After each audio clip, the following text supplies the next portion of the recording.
Assalamualaikum warahmatullahi wabarakatuh. Jumpa lagi dengan saya Ibu Fitri Hayati Aprila, SMP Negeri 24 Kota Tangerang. Materi kita kali ini adalah tentang sistem ekskresi pada manusia.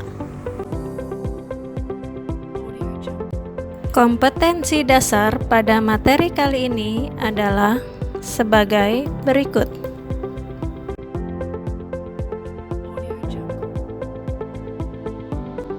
Tujuan pembelajaran. Setelah mempelajari materi ini, peserta didik diharapkan dapat melakukan hal-hal berikut. 1.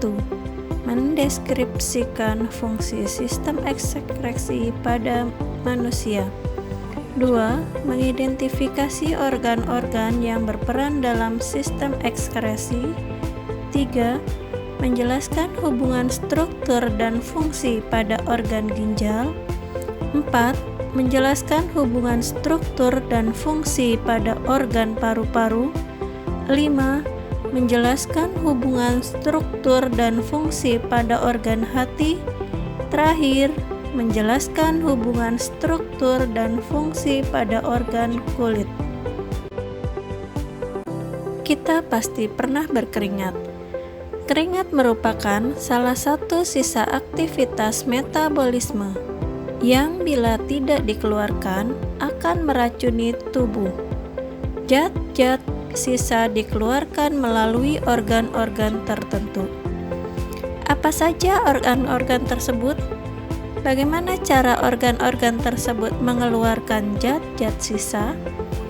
Bagaimana jika terjadi kerusakan pada organ-organ tersebut? Pendahuluan. Proses metabolisme menghasilkan energi dan zat berguna bagi tubuh. Selain itu, dihasilkan juga zat-zat sisa yang tidak diperlukan oleh tubuh. Zat sisa tersebut bersifat racun dan dapat menghasilkan tubuh, karenanya harus dikeluarkan dari tubuh. Proses pengeluaran zat sisa tersebut disebut ekskresi.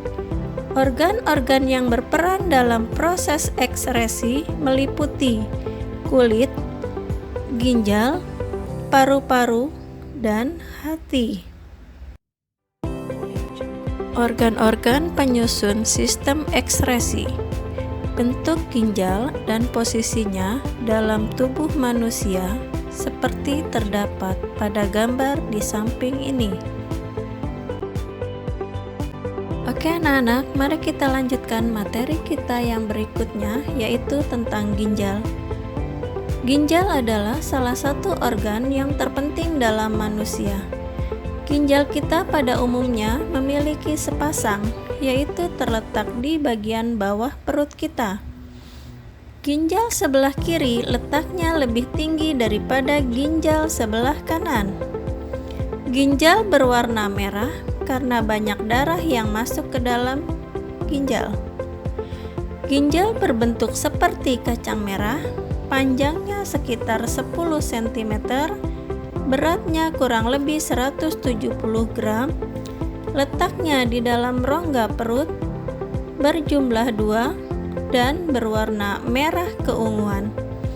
Ginjal tersusun atas lebih kurang 1 juta alat penyaring yang disebut dengan nefron.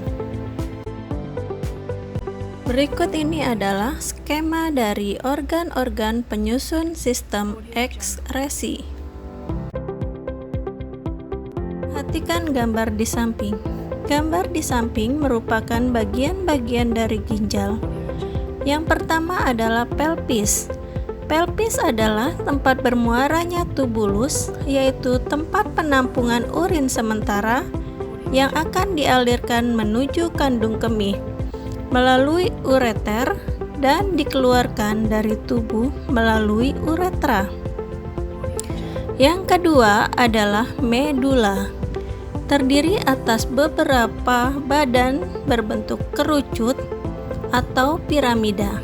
Di sini terdapat lengkung Henle yang menghubungkan tubulus contortus proximal dan tubulus contortus distal. Yang ketiga adalah korteks. Di dalamnya terdapat jutaan nefron yang terdiri dari badan Malpighi. Badan Malpighi tersusun atas glomerulus yang diselubungi oleh kapsula Bowman dan tubulus yang terdiri dari tubulus contortus proximal, tubulus contortus distal, dan tubulus collectivus. Materi berikutnya adalah tentang nefron. Nefron adalah tempat penyaringan darah. Di dalam ginjal terdapat lebih dari 1 juta buah nefron. Satu nefron terdiri dari glomerulus, kapsula Bowman, tubulus contortus proximal, lengkung Henle, tubulus contortus distal, dan tubulus collectivus. Glomerulus adalah tempat penyaringan darah yang akan menyaring air, garam, asam amino, glukosa, dan urea. Kapsula Bowman adalah semacam kantong atau kapsul yang membungkus glomerulus. Kapsula Bowman ini sendiri ditemukan oleh Sir William Bowman. Tubulus contortus proximal adalah tempat penyerapan kembali atau reabsorpsi urin primer yang menyerap glukosa, garam, air, dan asam amino. Lengkung Henle adalah penghubung antara tubulus contortus proximal dengan tubulus contortus distal. Tubulus contortus distal tempat untuk melepaskan zat-zat yang tidak berguna lagi atau berlebihan ke dalam urin sekunder. Tubulus collectivus adalah tabung sempit panjang dalam ginjal yang menampung urin dari nefron untuk disalurkan ke pelvis menuju kandung kemih. Ginjal berperan sebagai alat ekskresi dengan cara menyaring darah dan zat-zat sisa yang terdapat dalam darah dapat dikeluarkan dalam bentuk air seni atau urin. Penyaringan darah sehingga berbentuk urin meliputi 3 tahapan, yaitu tahap pertama, penyaringan, tahap kedua, penyerapan kembali, dan tahap ketiga adalah pengumpulan. Proses dalam nefron. Yang pertama, membran glomerulus dan kapsula Bowman bersifat permeabel terhadap air dan zat terlarut berukuran kecil. Oleh karena itu, molekul-molekul besar dapat tersaring. Yang kedua, urin primer masih mengandung air, glukosa, asam amino, dan garam mineral. Berikut ini adalah tahapan dalam penyaringan darah. Tahap pertama adalah penyaringan atau filtrasi. Darah yang mengandung sisa metabolisme masuk ke arteri ginjal. Lalu, cairan tubuh keluar dari pembuluh arteri ginjal. Setelah itu, masuk ke badan Malpighi. Plasma darah dan zat terlarut disaring oleh glomerulus sehingga hasil filtrasi adalah urin primer.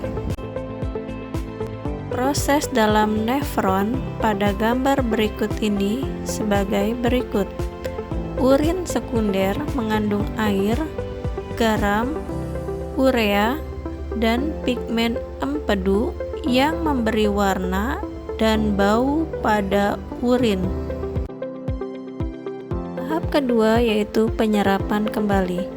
Urin primer masuk dalam tubuh contortus proximal untuk reabsorpsi zat-zat yang masih berguna. Lalu zat berguna seperti gula, vitamin, asam amino, ion, air kembali ke pembuluh darah sehingga menghasilkan reabsorpsi, yaitu urin sekunder. Proses dalam nefron yang berikutnya yaitu pada bagian tubulus distal masih ada proses penyerapan air. Ion natrium, klor, dan urea. Disinilah terjadi proses augmentasi, yaitu pengeluaran zat-zat yang tidak diperlukan tubuh ke dalam urin sekunder. Kandung kemih memiliki dinding yang elastis dan mampu meregang untuk dapat menampung sekitar 0,5 liter urin. Proses pengeluaran urin dari dalam kandung kemih disebabkan oleh adanya tekanan akibat sinyal yang menunjukkan bahwa kandung kemih sudah penuh. Tahap berikutnya adalah pengumpulan atau augmentasi. Urin sekunder lalu masuk dalam tubuh contortus distal, lalu ditambah zat sisa lain seperti asam urat, ion hidrogen, dan kreatin, sehingga hasil augmentasi adalah urin sesungguhnya. Demikianlah materi kali ini, semoga bermanfaat buat kalian semua.